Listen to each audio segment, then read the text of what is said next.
Welcome to edition 6 of In Touch. It's been some days since the exhibition opened, and we hope you had a good look and have enjoyed the exhibition that we 11 galleries in this edition, both from India and Dubai, have put together. This is the second time that we partner galleries have taken the initiative to introduce the exhibition and the artists we are presenting, especially after the enthusiastic response to the first Gallerist Live. For us and for most of you, I'm sure these past 2 months have been some of the most devastating that we've ever experienced. The fear, the despair, the grief, and that sense of ever present danger around us that all of us lived with and through and still continue to feel will be very difficult to overcome. In so many ways, the second surge of the COVID pandemic has hit all of us too close to home. I can only pray that we never experience these dark days ever again. We turn to art in these dark days to help us make sense of the bewildering present, to express the often surreal horror of the times, to reflect the deep sense of isolation that the pandemic is part of, to pause so that we may look upon beauty and feel hope. Just a little more than a year old and into its sixth edition now, In Touch has reinforced the power and effectiveness of collective action. We can be justifiably proud of the enthusiastic response from the arts audiences across India and the world, and of the shows that we mounted presenting young and emerging artists alongside masters. In Touch has afforded a rich and rewarding experience. We hope to continue this into the present edition with the exhibitions, presenting a diversity of expressions across mediums, styles, themes, and geographies, as you will hear from each of the participating gallerists. I over here would like to point out that today we are 10 galleries, and uh, Tara Kelton of Ski is going to be presenting her works as we go along. Any questions you all have can be answered later. We will all answer, and you please put them in the chat box or in the Q&A. And I do hope you enjoy this presentation from all of us. And now I hand it over to Mortimer Chatterjee of Tara of Mortimer of Chatterjee and Lal. Mortimer, over to you. Hi, Renu. Thank you for this. Everyone, this is Mort Chatterjee. I'm Tara Lal, and we will be presenting on Sahej Rahal's new drawings today. Thanks, Tara. Sahej Rahal is 33 years old. He's had 3 solo exhibitions with Chatterjee and Lal. He's also shown in major group contexts, including Kochi Biennale, Liverpool Biennale. And to us, he's family. We've known him since he was in his early 20s. So we thought we'd show a couple of slides prior to showing you the In Touch presentation, just to give you a little bit of context to his practice. His practice actually involves a wide variety of media, including performance, video, sculpture, painting, photography. And here in this first slide, you see a large-scale paperwork which was executed for the Gwangju Biennale. Next slide, please. And this second slide is a video work comprising AI program which Sahej made, also exhibited at the Gwangju Biennale. And what's interesting here is if you see the limbs of this creature, in a sense, it resonates with the drumsticks the character was using in the paperwork. So there's this kind of idea of reuse and recycling which functions throughout Sahej's practice. And that's very much part of this kind of singular universe that he's created, whereby you get this repetition of motifs, of mythologies running right through, through the practice. Next slide, please. And Vidi, you can now cycle as you wish at your own pace. So these are the works from In Touch. It's a series called cloud keepers, ink on paper, smallish ink on paper works. And here Sahej has employed references both from popular culture, sort of those superheroes, the one sees in science fiction, comics and films, as well as more traditional references from Indian sources, such as miniatures and Tanka paintings. And conceptually, really, I think the ideas that Sahej is grappling with in this series are to do with the impurities in the air, both literal and metaphorical, that we find ourselves in these times. In this work, as you can see, there's sort of the idea of the pandemic playing out, but also ideas around pollution, and even perhaps some issues to do with more current political times, the farmers' protest, the use of tear gas during the suppression of those protests, etc. So I think with that, that's all I would like to say at this time. I'd very much like to hand over to my colleague, Shireen, as we just cycle through the last of these images. So Shireen from Kemmel Prescott Road, over to you. Thanks so much. Thanks, Mort. Thanks, Zara.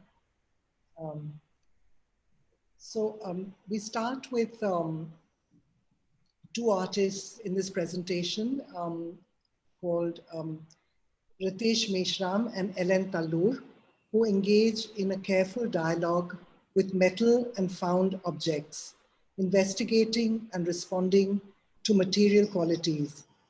Ritesh has introduced new shapes into his sculptural vocabulary, while Talur continues to playfully explore complementary opposites, handmade versus machine-made, discovering a new potential for metal, but both artists have sought inspiration from found material and everyday life. Can we go to the next slide? So Talur, I hope I get this pronunciation right, usually creates these titles. So this is a real word. It's called Flossinib Hilipilification. Next slide. So Shashi Tharoor played, I just wanted to add this little joke where Shashi Tharoor tweeted about Talur's title, competing with his own use of words. Next slide. So in this body of work, I'm not going to attempt to pronounce it again. These works are a series of prototypes, maquettes, which are recast and morphed and seen as preparatory drawings prior to painting or sculpture that draw on India's rich tradition of figurative sculpture, recontextualizing this iconography to wryly critique transformations in the country's society and culture. The artist has, however, worked on these prototypes to its absolute end, creating a perfect depiction of a possible larger sculpture of the same version. Conceptually, Talur is interested in these very differences, the perfections or the imperfections between the maquette and the final product. The use of digital markings embossed on the bronze sculpture create a tension between his exactness and an illusionary incompleteness, markings that might for a moment indicate that the work is perhaps pieced together. The artist thus plays with the idea of the discrepancy of finished versus unfinished, perfection versus imperfection, handmade versus machine-made. Can we go to the next one, which is Ritesh? Yeah. Something curious happens when an ordinary object from everyday life enters Ritesh's studio. Attempting to refashion familiar objects, he transforms their shape, you can keep rolling, Abhiti, and functions as he combines, bends, twists, crushes, and detaches to give them new life as a work of art. He begins by collecting utensils, surgical tools, and domestic items and takes them apart piece by piece. Ritesh's recent sculptures could be actually called unfound objects. They give the impression of familiarity, a new seemingly made a few seemingly made of articles one could purchase in a hardware store, others of components recovered from a scrap heap. Yet the form springs entirely from the artist's mind, being created by hammering, cutting, casting, soldering metal to his precise specification. Here again, there is a play between formalism and conceptualism. Thank you, everyone. Moving on to Pratik and Priyanka of Experimenter Gallery. Thank you, Shireen. Thank you. I'm Priyanka, and this is Pratik. Yeah. And we have really beautiful two-person presentation by Rathin Barman and Julian Segard. To you. Yeah. So welcome everybody. And this is a two-person exhibition between Rathin Barman and Julian Segard. Julian, we've known for many, many years now. And the interesting aspect of Julian's work, as we live indoors and spent the last year, kind of absorbing what's around us, both these artists, Julian and Rathin, kind of talk about or look at the built environment in both their practices. This image that you have up in front of you is an earlier work of Julian's that we're not showing in this OVR, but just to give you a kind of a context, he always uses found material and found objects to do his work, and that really is lies the clue of his entire interest, which is about finding value in what we don't usually see in front of us.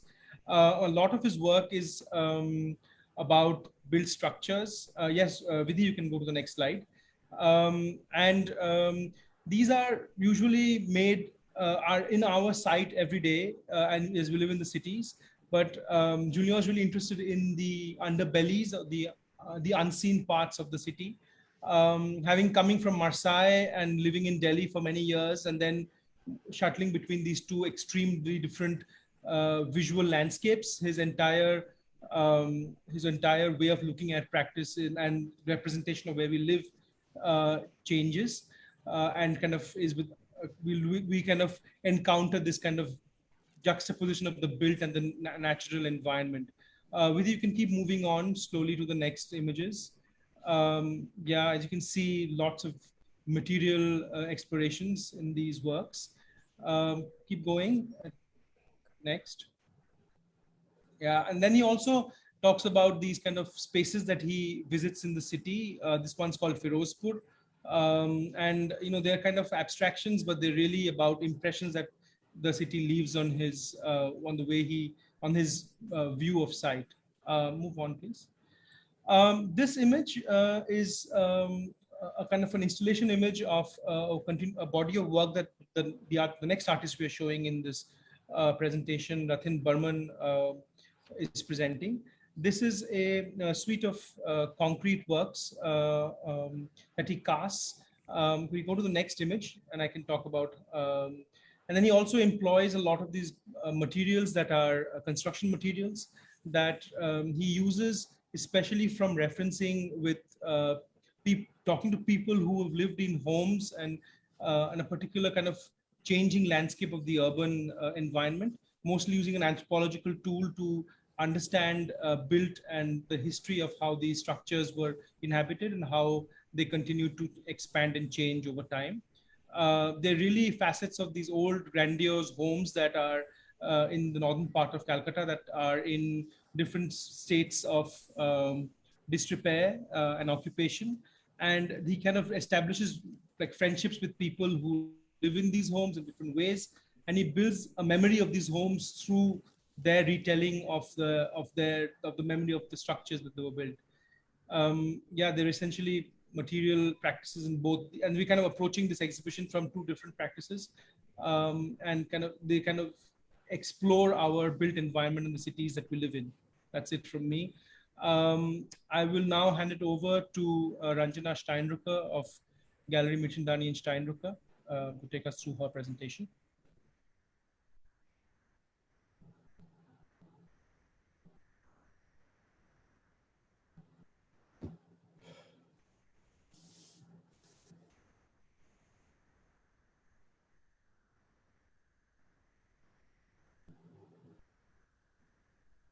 You're on mute. Hi, welcome everybody, and Pradeep, thank you. So we are presenting a solo exhibition by Ajivn, and again, to provide a bit of context on a little bit of background about his work, I'm showing a couple of different media that he has come to be known for. This particular slide here is an oil on canvas, which lately Aji has become well known for. These large format vertical oil on canvas paintings. These are actually built up, as you see from the kind of very hazy and misty background. They are built with multiple layers of paint that has been thinned with turpentine. So, with gradual repetitive applications and this kind of blurring of paint in a very technically skilled manner between all the different elements, you get this smoky, feeling. And it's almost like the landscape or mountainscape is emerging out of a haze of red pigment. In this case. Now, before Ajit turned to oils on canvas, which he's been working on now for the last 4 or 5 years, thanks Vidhi, he really came to be known for this body of charcoals on large format colored paper, whether it was brown or yellow or blue. And he worked just with charcoal. This work, is about 2.5, almost 3 meters wide. And he was very interested in the metaphysical quality of the medium. So he was, in a way, creating a world or a pictorial world out of dust. And, there was this kind of an unsettling quality on the one hand, but at the same time, there was such, a lyricism, a poetic feeling. So this was the paradox that he was able to put forth. And now coming to the body of work, the 12 works that we're presenting in this edition of In Touch, these were all done when Aji moved late last year in 2020 from Rotterdam, where he had been living now for almost 2 decades, and to build a studio in Trivandrum and have kind of, 2 spaces.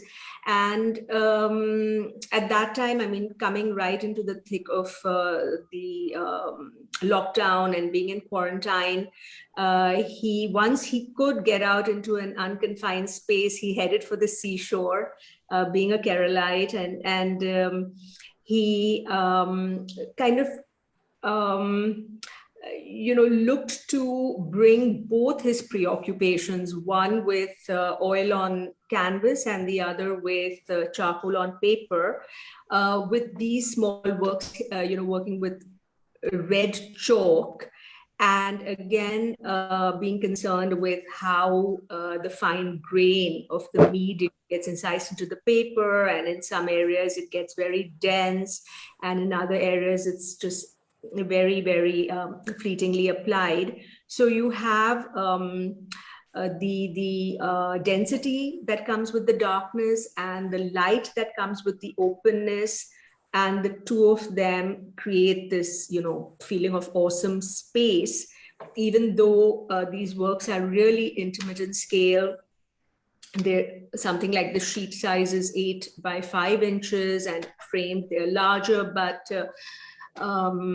they started at the seashore, and then he would bring them back and work on them, and rub and incise the medium into the paper, and just with small variations he created this set of 10. So they became these almost luminous objects, because there is no perspective. It's like a frontal scroll. So this is our presentation. I think most of you would be familiar with Ajji, but if not, he is 1968 born. He studied in Trivandrum at the art school and then at the College of Art in Delhi, and then went to Holland, where he lived and worked for 20 years. He's had major solo exhibitions in India and abroad, and is in a number of public collections with significant bodies of work. And yes, that's about it. Now I will hand over to Renu Modi, Gallery Espas, New Delhi. Thank you.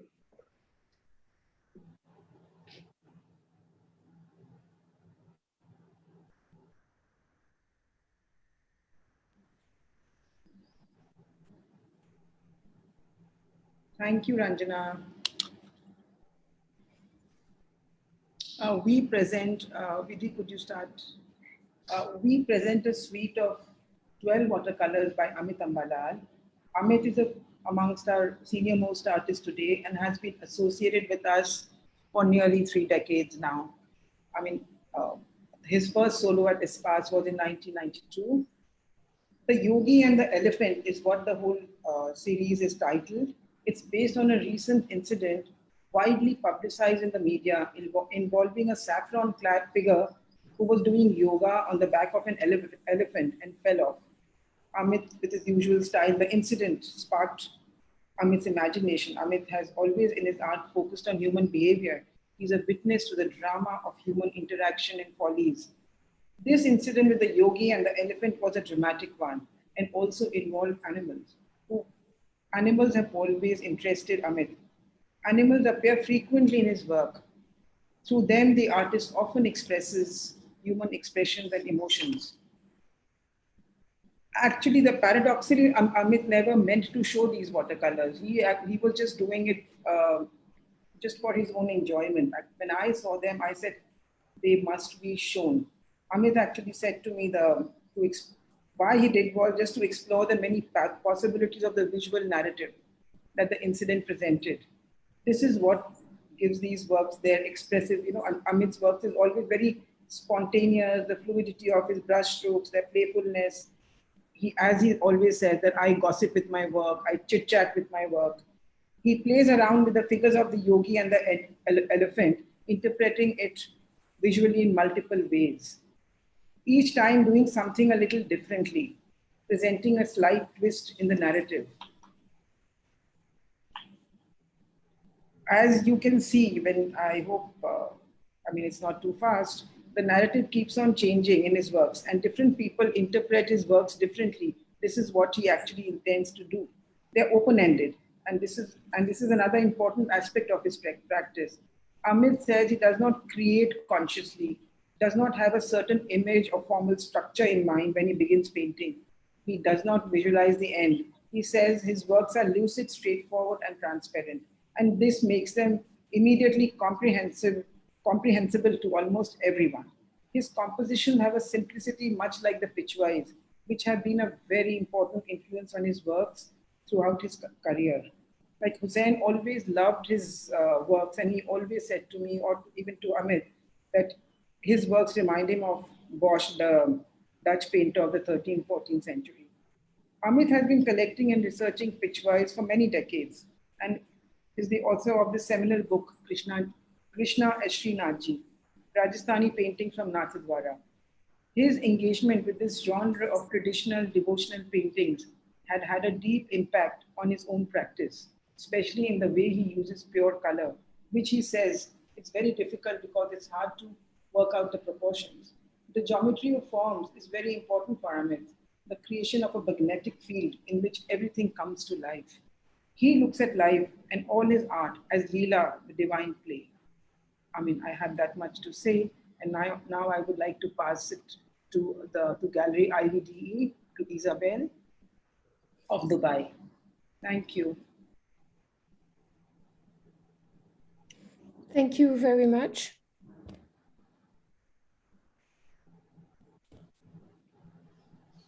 Hello? Yes, hi. So we are presenting a solo show by Hessam Rahmanian. Hessam is an Iranian artist based in Dubai. In parallel to his individual practice, he also maintains a collective practice with two brothers, Rokni and Ramin Ayrizadeh. But we are going to focus only on Hessam's work, who has a radically experimental approach with a very eclectic range of media. And in this collection of collage and assemblages that we're presenting, you can find such objects as scratching sponges, coffee pots, strainers, grills, used glasses, and also his dried out acrylic paint that he lifts from his palette. So the artist interest is, they look very different, but they do respond to a single philosophy. And his main interest, or his interest, is in the everyday experience. And so we see all the materials that he's using as vessels of lived experiences. He finds them in the corners of his studio. Somehow he doesn't throw anything. They are discarded or residues, but all in common, they had a previous life. And so the work of Hessam is concerned with themes such as the artist studio, which we just discussed, control and time. Control, I think the title of the show, which is also the title of every work here, illustrates that well. Its title is Absent-Minded Geometry. So to be absent-minded, it doesn't require any mastery or any control thought, while geometry is the contrary. It requires a very masterly approach. So somehow it removes the seriousness of the work, and they become, it's a portrait gallery, and they become all anti-hero characters. So yeah, so one of another central theme of Hessam is this question of time and the repetition, in a sense that they are the fruit of that endless movement between life and art. And there is that sense of all things being equal. And that makes the works very convivial and humorous somehow. The artist also very often returns to his earlier works into new works. And so I think that he's continuously testing and reinventing what an artwork can be.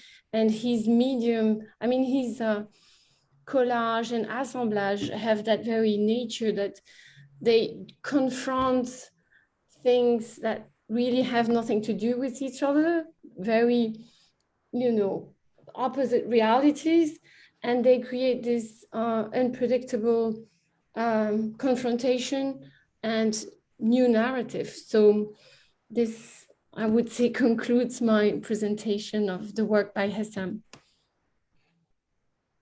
And I'm happy to pass the word to Gallerists Key, who's presenting Tara Kelton. Hi, I'm Tara Kelton. I'm an artist in Bangalore. In my work, I look at everyday technology and its social effects. And I also look at the relationship between the traditional figure of the artist or craftsperson with the digital. Could you go to the next slide, please? The title of this whole show is Islands, and most of the work was made last year during the pandemic. And all the work looks at landscape as it is mediated through digital technologies. This first work is an installation in which I placed a portable projector on top of a Roomba, which is a popular household robot vacuum. And the projector is projecting nature videos onto the gallery walls. And the videos are basically the videos that used to come with treadmills, where you could walk through nature as you were working out, and those are those same videos. Could you show the next slide? Thanks. And so as the Roomba is moving towards the projection, it creates this sort of parallel space between the Roomba and the projection, where the Roomba is just perpetually walking through the landscape, but is never arriving anywhere. Could you go to the next slide, please? The next works I'm going to show are drawings I made while I was visiting a popular virtual reality platform called Sansar. It's the most popular one on Oculus, and you can go there and socialize with people, attend events, and sort of explore various user-created worlds. Next slide, please.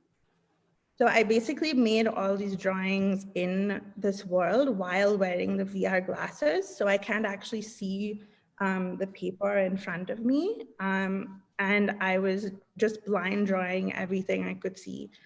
Not everything I could see, these flowers.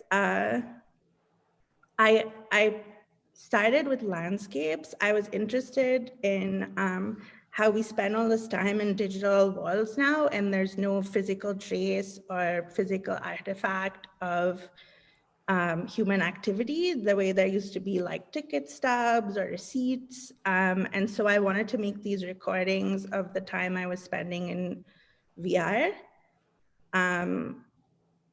Prior to the pandemic, I had made larger landscapes. And then last year, I started just drawing these flowers.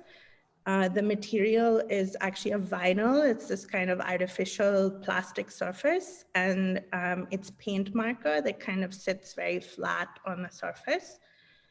And it also kind of references this traditional practice of like nature observation. And then if you could go to the next set of works, please, Vidhi.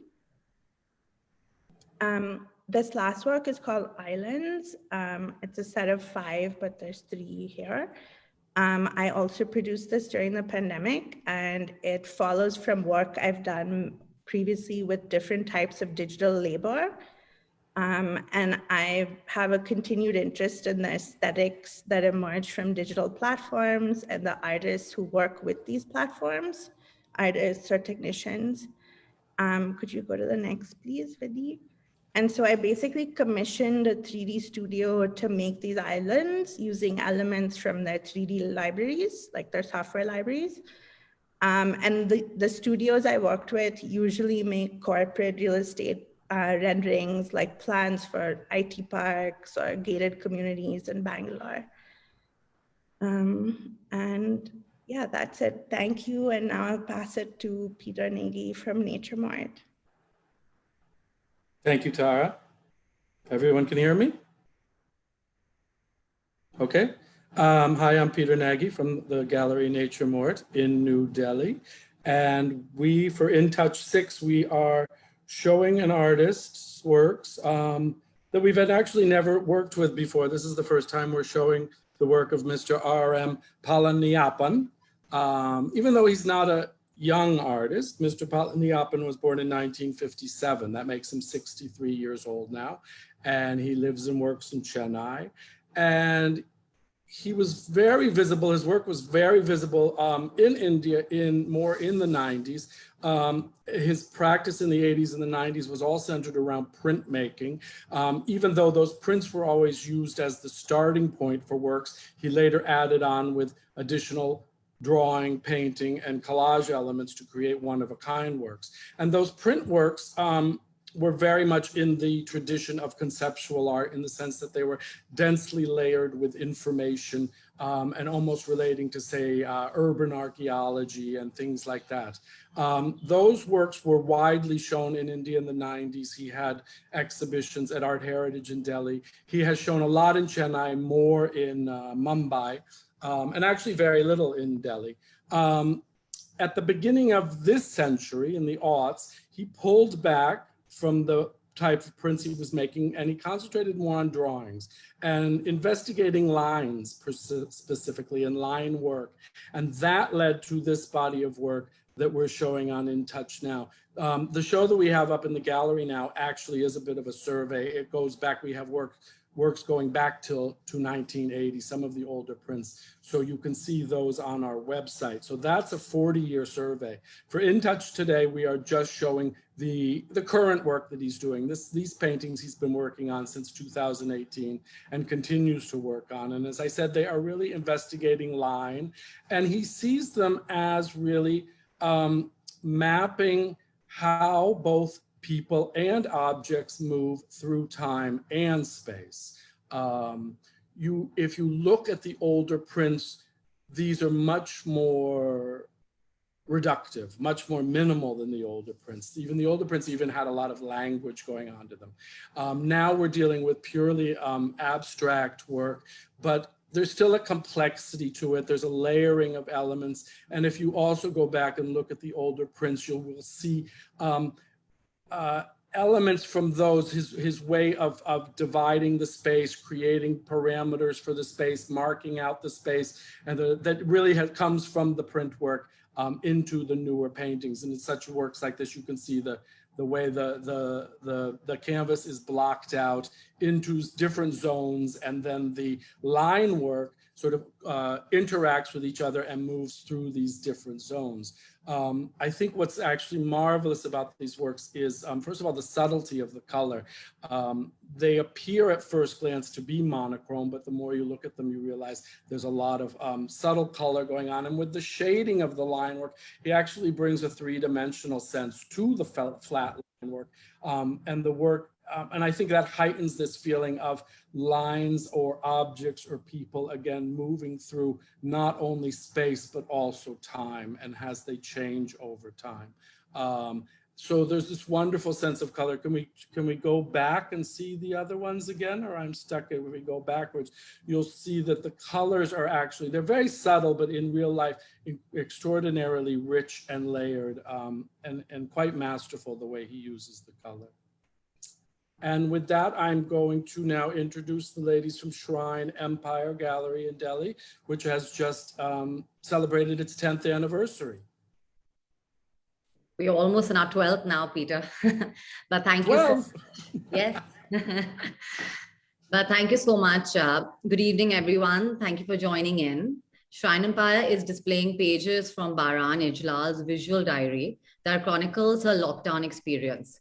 Titled Locust Eaten Moon, Diary Entries for 2020. The series archives the everyday, the extraordinary. Bahran Ijlal is a self-taught artist based in New Delhi. Here are figures in isolation that are witnessing the self, questioning language, a diary of visual notes, deeply engaged with the most urgent issues of our contemporary life. Bahran was supposed to be here today, but she couldn't due to certain commitments. She has sent a note for me to read out on her behalf, which says, "The ground was as though breeding for a virus to grow. The ground that was divided, that was steeped in violence, almost waiting for something. The virus arrived in winter and grew with the advent of spring. I started taking photographs of the tree across my balcony. As the numbers grew, the new leaves emerged on the branches of the naked tree. On the road, the long march back to home of people began, some of whom permanently kept at a social distance, and all of them constant casualties, casualties of violence, casualties of displacements. The physical hallowing of already hallowed up cities began. The people left streets of the city covered with dry leaves, leaves that had only recently witnessed resistance and violence, all in a matter of a couple of months. I returned to my notebook, responding and archiving myself, the city. Drawing, painting, making notes every day led to the making of a book of now. This moment, page by page, turning to it for sustenance, for shelter, for hope, for strength to reassemble. I drew the tree that witnessed violence, this city, my silence, my fears, my longing, to see my parents isolating far away, friends isolating alone in quiet rooms. The tree across my balcony holds me in its web of intense lacework. So I don't fall. The branches make new patterns every day, the patterns that I see everywhere, within me, around me, in the objects of my surroundings. This book of now, this shelter, will be a reminder to me of this time when a pandemic stopped the world, almost giving it a second chance to not go back to normal, the normal that gave birth to the now, wanting us to pause and listen. Thank you, Baran, for sharing this note with me and penning down your experience and helping us capture the essence so beautifully. In all her other works, narrated testimonies of living individuals entirely inform her process. The artist and the audience become witness to these accounts. Thank you. And now I'll pass it on to Roshni Vadera of Vadera Art Gallery.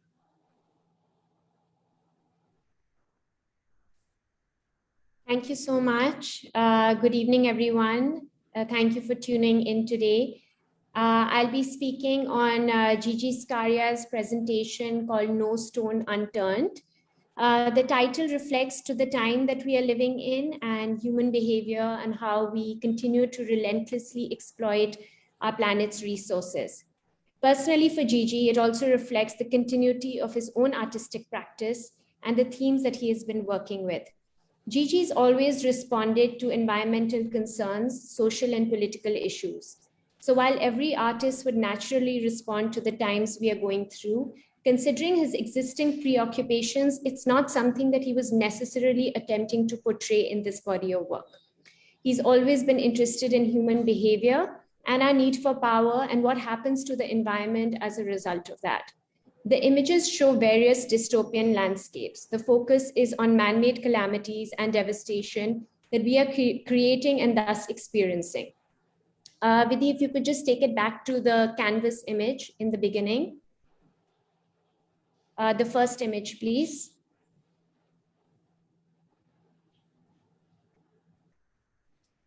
Yes, thank you. So this canvas was actually made during the first lockdown in 2020.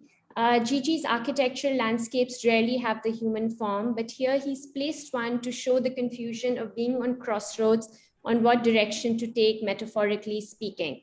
Moving on to the watercolors, the environmental concerns are at the forefront of these works, and these were the works that he made for this presentation of In Touch. And while there is a fluidity in this imagery and the feeling of this airy kind of dreamy world, there's also definitely a looming sense of despair that one may feel with some of these images. Over here, you see a tree that's become a shadow with no space to expand and is no longer visible because of the overwhelming construction around it.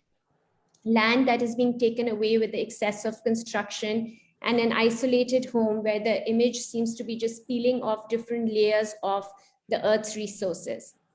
In the torch image, if you can just go to the next one, please.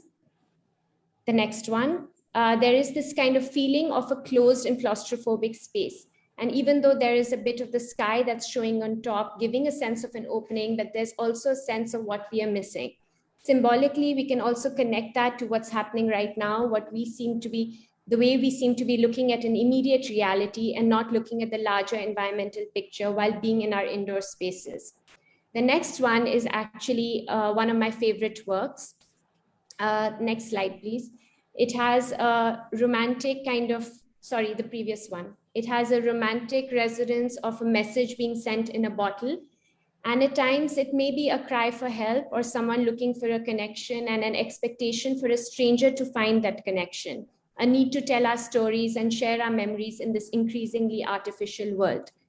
The next work has a reference to early drawings of Da Vinci's wings and the failure of his flying mechanism that he attempted to invent, connecting that with our need for freedom, which gets curtailed somehow. In the next couple of images, you see an artificial looking tree or a factory space and an industry-driven atmosphere, going back to the idea of the man-made taking over the natural. The next couple of works have older works of Gigi that we've also included in this presentation with a similar sensibility surrounding nature and structure, artificial constructions and organic materials, and the shift of balance that we continue to experience. The drawings, the set of 4 drawings and the last 2 slides are actually more surrealistic. One sees a mountain with a person immersed in it, or flowers with a sword. And there's also this kind of tricky image of a woman with hair in front of her head. And you kind of experience this mild terror and subtle ambiguity with these images. The lockdown works seem to obviously be more environmentally driven, whereas in these works, Gigi seems to have engaged more on the psychic level and the human behavior. And that's all from me. I would be very happy to take questions from everyone. I'll start with the first question that came in from our friend Sean Shahani. Hi, Sean. He says, for Pratik and Priyanka, this is a question regarding Julian's works, which I absolutely love. I noticed that many of his works, like the 2018 one, and in the latest exhibition at the gallery, the works seem to radiate out from a certain point and almost always involves scale. Does that have meaning to the resultant work, or is that his style of creation? Thank you, Sean. Thank you, Sean. And you're right, it does actually, it's very much Julian's process. He often starts at a certain scale. It could be a certain point, it could be a certain size of paper, but then it constantly expands. Sometimes it's on similar paper, sometimes it's on a found material, on wood, on metal, and then it's an assemblage. And at a point, I mean, I have even for the most recent body of work, Julian has a solo in our Hindustan Road space right now. And about 2 months before the solo, we were in his studio in Goa, and we saw that, you know, he was sort of almost compelled to expand the work, and then he contracted later. So there is this sense of expanding from a certain point and almost not being able to control that process unless, you know, it sort of comes to a point where he can't go further. So very much in his process. And I think it's sort of, it's in the same, you know, when Pratik was saying that when he thinks of landscape, he thinks of, you know, what we think of a blind spot or the underbelly of something, the underbelly of a flyover, or, you know, the inside of a garage as the space that he's visualizing when he's thinking of a city. And truly then he keeps expanding on that. Yeah. Thank you, Priyanka. There's a question for Tara from Neetu Singhal. Dear Tara Kelton, thank you for sharing your works. I'm curious to know if your work is also related with metaphysical aspect of life. What do you think? Thank you so much. Over to you, Tara. Hey, thanks. I guess some of my early work did look at time and space a little bit, but I think I'm more interested in the everyday and the common and the lowbrow and sort of collective experience. And I feel like I guess I'm most interested in the things that are happening to us right now with like our transition to the digital, and that's where my focus is. Yeah. Thank you, Tara. There's also a couple of very kind messages from Susan Bean, Abesar Desai, all friends of the Gallerists, and from Madhu Venugopalan. Thank you so much to everyone who joined. If there are any other questions, we would be happy to address them. It's really wonderful to see. I think 2 participants had their hand raised. Yes, Simran Mehra Agarwal had her hand raised. Simran, if you could just type in a question, if you'd like to allow to talk as well. I mean, there's a possibility for that. Yeah, if Shall we speak? I think we need to wait for her to indicate. Simran. No. Okay. And Siva Shankar. Yes, Siva Shankar also had his hand up. There's talking permitted for both. Yeah. Sometimes people do that by mistake, by the way. Anyway, really like to thank everyone for joining in today. And yes, Tasneem has also said hello to everyone. Yes. Yeah, there's lots of messages coming from people. There are 2 questions. One from Neha Grewal, one from Shanshan. Okay, sorry. Yes. Neha Grewal, how important is the artist politics to the gallery, especially if we are looking at our experience of the pandemic? Anyone who would like to answer that? Shireen?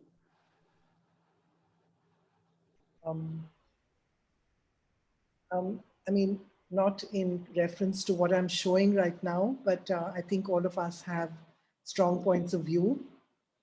As people in the art world, we have a responsibility to the world around us. So yes, we have politics do dominate our programs at times, and not at all times, but sometimes. But yes, it is a vital part of many of our existence. Thanks, Shireen. Does anyone else want to address that? Mort? I'd only say that I completely agree with Shireen. At the same time, one doesn't want to create an echo chamber, which can sometimes result in our ecosystem. So, I mean, I would encourage a kind of a spectrum of opinion, which is raised through the art making process. You know, I think that it's good to encourage a diversity of opinions. Thank you, Mort. Sean has a question for me. It's interesting to see how Gigi has introduced color in his works in these dark times as opposed to the 2016 ones. Is that a conscious move? Thanks, Sean. Actually, the works that we've chosen to show from 2016 are the ones without color. So I don't think it was like he used color at that time as well. So I mean, I don't think it's particularly different for this time. And I did ask him regarding the pandemic and if it's kind of influenced his work. And he just said that all artists would naturally respond, but it wasn't something that he was doing consciously. I hope that that kind of answers that question. I'm just going to look at the chat box again to see if there's anything else.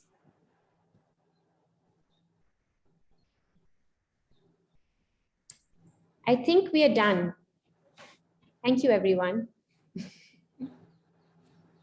Thank you. Please do visit the InTouch website and feel free to ask us questions. We're always available. We only want to talk to you guys. So anything is good.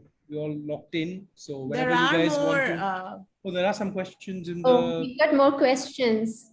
Yeah. I think Ayush has a question. Okay, Ayush says comments. Yeah. Just, yeah, they're all comments. Thank you, Ayush, for joining in, and thank you, Claudia, as well. Yes, Ayush says he bought his first set of artworks last year from Ispas and Vadera. Thank you, Ayush. Wow. Yeah, we look forward to all of you visiting the website and getting in touch with us if anyone has more questions. Yeah. Oh, yes, Jag. Jag, we're going to leave that one to you. Arrange it for us, Jax. Come on. Paula Sengupta has a question for Shrine Empire.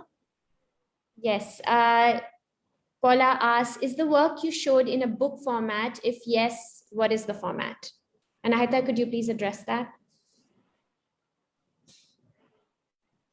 So this was a sketchbook that she maintained through the pandemic. At the start of the pandemic in March is when she started sketching every day, like the anxieties, the panic attacks that she was getting every day became these sort of visual representations.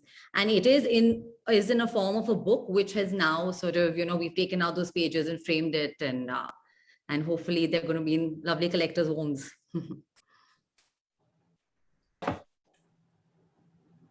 Thank you.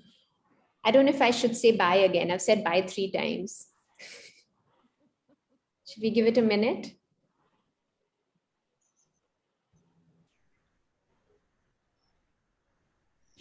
Okay, I think we're all done. Thank you, everyone. Thank you. Bye. Bye-bye. Bye-bye. Joining.